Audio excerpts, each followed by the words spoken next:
For more than 3 decades, America believed it knew Marie Osmond completely. She was the smiling girl on family television. Her voice gentle, her presence reassuring, a symbol of innocence in a changing entertainment world. Parents trusted her, children adored her.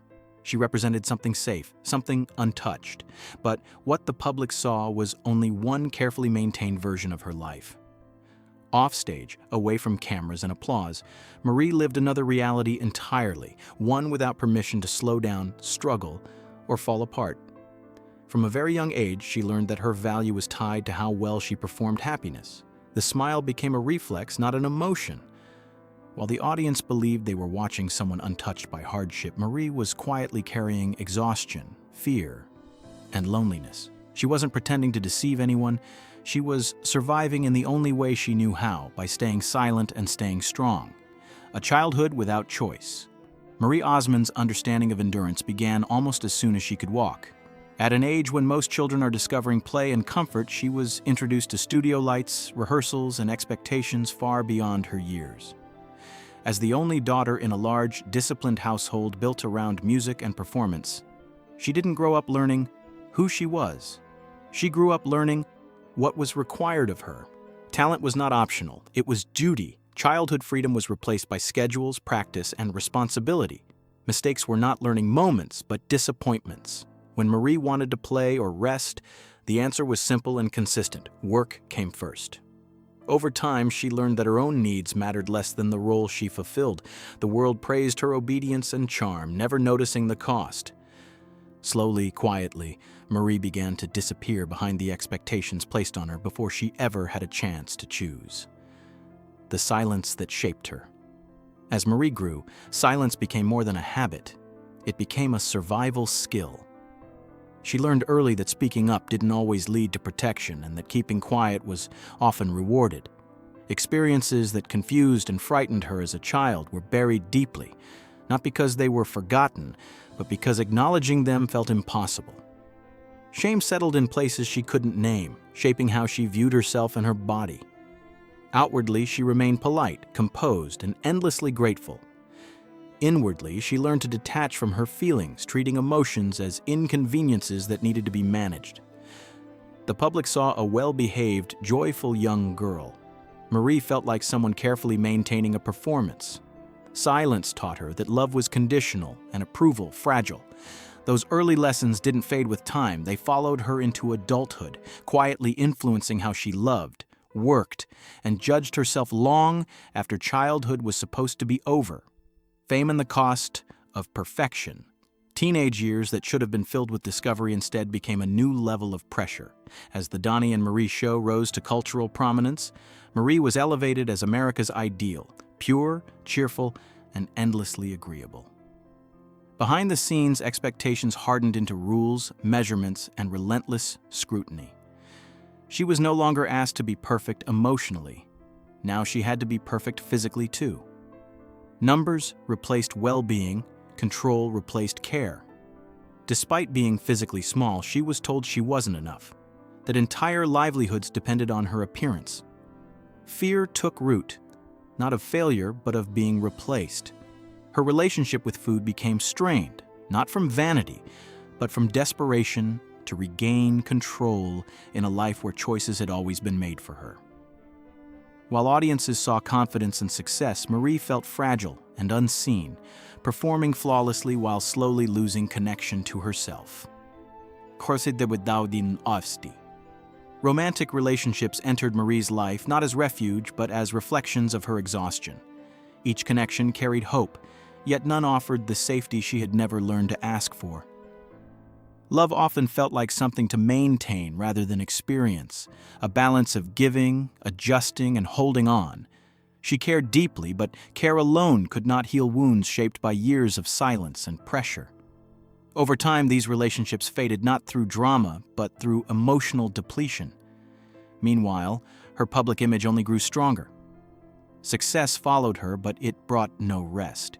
Instead, it demanded even greater composure. The more accomplished she became, the less space there was for vulnerability. Marie learned to appear fine even when she wasn't, convincing others, and sometimes herself, that strength meant endurance without complaint. What no one saw was that beneath the polished exterior, she was quietly unraveling marriage and the hidden collapse. Marriage seemed like a doorway to normalcy, a chance to step away from performance and finally rest. Marie hoped that building a family would soften the weight she carried. But changing roles did not erase old wounds. Motherhood brought joy, but it also brought exhaustion that reached deeper than physical tiredness. Over time, sadness settled in ways she couldn't explain or escape. Getting through the day felt heavy. Thoughts became darker, not dramatic, but persistent and draining. When she finally received a diagnosis, it didn't feel like relief, it felt like failure. She had been taught her whole life that strength meant pushing through. Admitting struggle felt like breaking a rule she'd lived by since childhood. Public speculation and misunderstanding only deepened the shame. Yet slowly, through honesty and treatment, Marie began to speak, not to shock, but to survive. And in doing so, she gave others permission to do the same. When the body speaks, there are moments when the body reveals what the voice has long hidden. For Marie, those moments came publicly, forcing her to confront what she could no longer ignore. Years of pressure, restraint, and emotional suppression had taken their toll. She realized that survival required more than endurance. It required truth. The facade of being endlessly capable cracked, and instead of retreating, Marie chose something radical for her time: openness. She spoke about emotional health not as weakness, but as reality. Listeners recognized themselves in her words. What had once felt isolating became shared. Marie stopped trying to be an image and began reclaiming her humanity. Still, healing was not linear.